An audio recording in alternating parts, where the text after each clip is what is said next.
After receiving information about where he is hiding out, Dr. Otto Octavius is brought into custody by Iron Man at the request of Defense Secretary Ross. Norman Osborn visits Otto in prison and gloats about how he secured a deal with the US government to study every invention and schematic confiscated from his lab. He admits to putting him in prison after tracking down where his hideout was and tipping the authorities about it. Otto declares that he still has what he lacks, which is substance, and claims that one of him will always be worth thousands of Normans. Norman claims that it doesn't matter having one against him, to which Otto furiously bashes the phone against the glass window. Dawn and the 1/10th follow their source's information, leading back to Otto's lab being ransacked by Oscorp employees and escorted by the police. When the others worry about the cops, Dawn claims they need to take them out, but Lonnie worries that they'll get caught. Regardless, Dawn leads the remaining 1/10th into a collision with the cops and runs them over. Nico nearly got caught in a car crash when she was distracted listening to Peter's voicemail. Spider-Man arrives just in time and stops the car from hitting her. He then takes Nico to safety and returns to the scene to stop the 1/10th from breaking into the truck. He is surprised to see Lonnie with them and tries to convince him when Gargan and the rest of the Scorpions suddenly show up.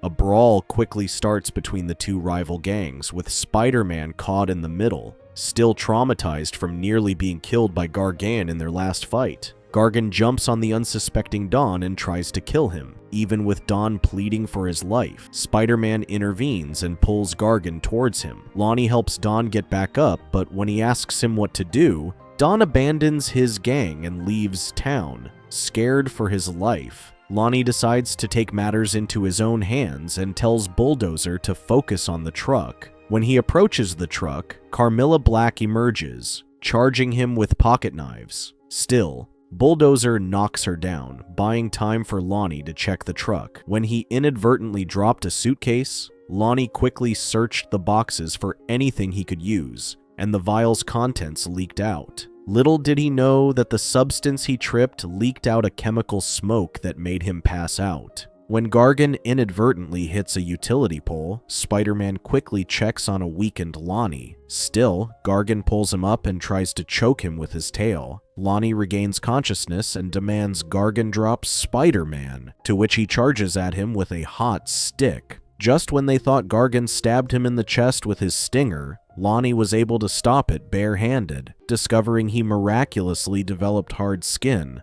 Lonnie breaks the stinger with his chest and throws Gargan with his newfound super strength. Realizing that Lonnie has obtained new powers, Spider-Man asks for his help against Gargan, and they tag team him. Spider-Man restrains Gargan with his webbings while Lonnie delivers heavy blows against him. When it isn't enough, he throws Spider-Man against Gargan, to which he connects it with a flying kick. Spider-Man and Lonnie then charged at him, and Gargan struggled to focus his attention and missed his attacks. Spider-Man and Lonnie prematurely celebrate their victory when Gargan sneaks up and causes steel rebars to fall on them. Lonnie notices it before it hits them and pushes Spider-Man to safety. Spider-Man tries to dig him up, but Gargan attacks him from behind, not giving him time to check on his friend. In a fit of rage, Spider-Man gives in to his anger and starts to attack Gargan without restraint. He is reminded of Norman's last words to him about how he needs to embrace the true power of his abilities, and the saying that with true power comes great respect.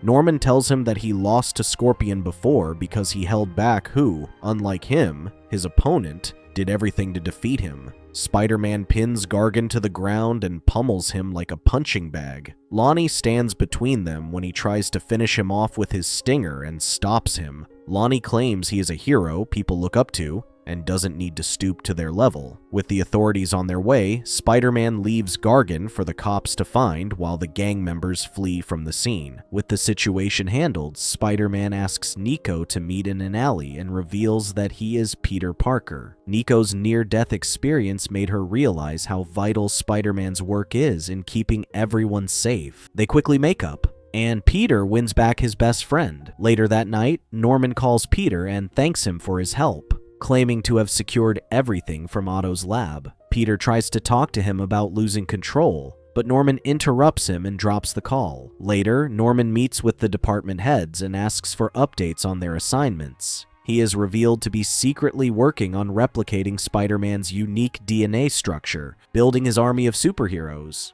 At class, Pearl starts to worry that Peter has yet to show up at school, who is supposed to bring their group's diorama. Nico reassures her that Peter is on the way, who turns out to be texting with Harry, who is assisting Spider-Man with a couple of car thieves. When Pearl's team is about to be called to the stage, Nico volunteers, hoping to buy time for Peter to catch up to class. He eventually arrives at school, but is surprised to find the diorama is a mess. It was only thanks to Emma, who impressed their teacher with their research, that it earned them an A- grade. At Oscorp, Cho gloats about having a perfect GPA score, but Peter claims that grades aren't everything. Suddenly, Norman appears before the interns, claiming to oversee their project's final stages personally. That said, he asks them to follow him to a secret lab where he claims to have Dr. Whitman move everything to a more secure testing lab. He then welcomes the group to Project Monolith, which he describes as the most ambitious venture in Oscorp's history. The interns quickly realize their separate projects are woven together to become one big project. Cho claims they are working on a gateway to outer space,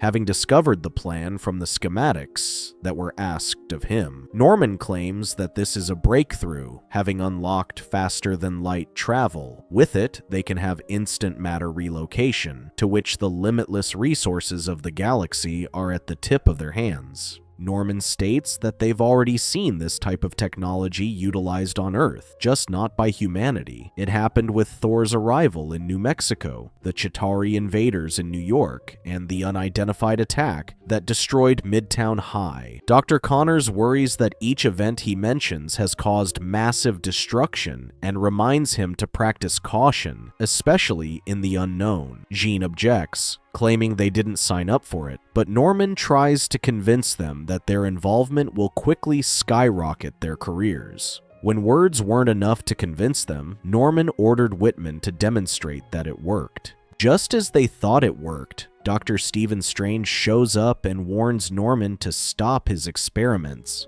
He claims that he cannot begin to comprehend opening the door to the cosmos they do not know. When Peter recognizes him as the sorcerer, Norman gets furious after realizing his involvement in the destruction of Midtown High. Based on the response, Dr. Strange doesn't remember what Norman accuses him of. Insistent, Norman orders Whitman to continue with the demonstration and open a portal into a quiet part of the universe. When they thought it was safe, a giant alien creature crawls out of the portal. Dr. Strange orders them to evacuate while he keeps the alien distracted. Their battle caused the device to malfunction and forced the portal to close. Peter returns as Spider-Man and helps Doctor Strange against the alien creature. Spider-Man tries to fend it off, but the alien kicks him away, destroying a lab, and one of the experiment spiders that Oscorp was working on escapes.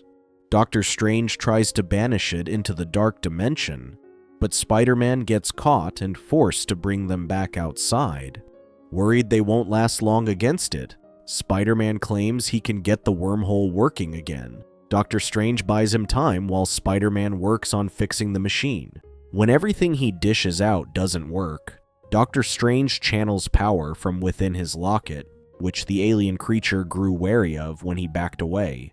Worried he can't keep it from Spider-Man any longer, he lures the alien creature into a portal, which is later revealed to be a time warp into Midtown High, which is back before everything starts. The experimental spider Oscorp created also escapes through the portal that latches onto Peter, initially giving him his powers. Having come full circle, Dr. Strange pulls the alien back into the portal, where Spider-Man has the wormhole working again. When it felt like losing its advantage, the alien let out a screeching roar that summoned more creatures like him. Dr. Strange creates a barrier to hold them off while Spider-Man deals with the alien creature from their end. Spider-Man captures it and throws it back to the portal. Dr. Strange keeps it closed with his powers, while Spider-Man tries to forcibly close the wormhole by pulling the machine apart. When he can no longer hold it for long, Doctor Strange lets out a powerful blast that briefly blows the creatures away, buying time for Spider-Man to close it for good. Later, news broke out about Norman Osborn being criticized following a disastrous test gone awry. Peter claims that although Norman helped him become the hero everyone knows and loves, he worries he doesn't know if he can fully trust Oscorp again after all the secrets and lies. Harry claims the interns would have been better off if given a place to do their own thing without Norman and the other adults pulling the strings from the background. Nico suggests he do it then, to which Harry considers the suggestion, claiming that he does have the investment and connections to pull it off. Later, Harry finalizes the list of candidates and invites people he considers geniuses in their own right, aside from Peter and the interns, calling it WEB, short for the Worldwide Engineering Brigade. That night, Spider-Man finds Doctor Strange watching from above after realizing that his actions destroyed Midtown High. Spider-Man claims that no one was hurt, but Doctor Strange worries about the lives that must have changed because of it. To which Spider-Man reveals he was one of them. He explains that things that are supposed to happen always need to find a way to happen, although sometimes it doesn't make sense and hurts. He claims that those things put them on the path to becoming who they were meant to be. Before he leaves, Spider-Man asks him what happens in the future, worried if he's ready for it. But Doctor Strange claims that even if he did know, he wouldn't be able to tell him. He told him that Spider-Man was ready for whatever was to come. Meanwhile, Jean also receives an invite later, revealing to be Daredevil's sidekick, Finesse. She was put into Oscorp to spy on Norman Osborn and is now tasked to keep an eye on Harry. Cho even receives an invite, but rejects it from Oscorp's engineering office, which is assumed to have taken a position in Oscorp. Lonnie adapts well to his new powers and becomes the new leader of the 1/10th gang after Dawn abandons them. Nico lights a candle in her room and starts chanting spells from a grimoire, having summoned her late mother's spirit in the locket. Otto continues working on himself and envisions a significant transformation when he escapes prison to take revenge against Norman. Norman sneaks back into the ruined lab and laments the destruction of his hopes and dreams when he discovers a black sludge that the alien creature left behind. May visits prison and is later revealed to be Richard Parker, Peter's father, excited to hear about his son. At night, Spider-Man patrols New York City as bystanders rejoice, witnessing him swinging on buildings as the city's hero and protector. Thank you for watching. Check out these other videos, and subscribe and tap the bell to be notified about our latest videos.